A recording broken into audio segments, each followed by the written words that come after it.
میرا نام عبد الباسط ہے اور میں ڈی جے سائنس کالج میں B S C final pre engineering کا اسٹوڈنٹ ہوں. میرا سوال یہ تھا کہ اسلام کے اندر ذاتی ملکیت کی تعریف کیا ہے؟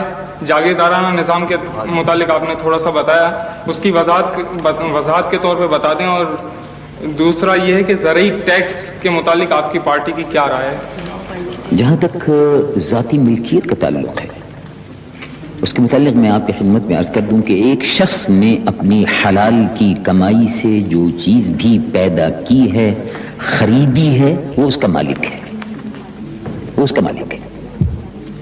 اگر اس حرام ذرائع اس میں شامل ہوئے ہیں تو یہ حکومت وقت کا فرض ہے کہ وہ جتنی حرام ذرائع سے جو آمدنی سے اس نے جائیداد وغیرہ موویبل اموویبل پراپرٹی منقولہ اور غیر منقولہ وہ سب ضبط کر لی ہے. تو یہ تو ذاتی ملکیت کا ہے. ذاتی ملکیت کا احترام ہے, ذاتی ملکیت کو برقرار رکھا گیا ہے. اور یہ اسلام کے اس اصول کو کمیونسٹ ورلڈ میں بہت زیادہ برا بھلا کہا جاتا تھا کہ دیکھیے اسلام میں ملکیت کا تصور ہے. آج وہ پھر اسی ملکیت کے تصور پر آ گئے واپس.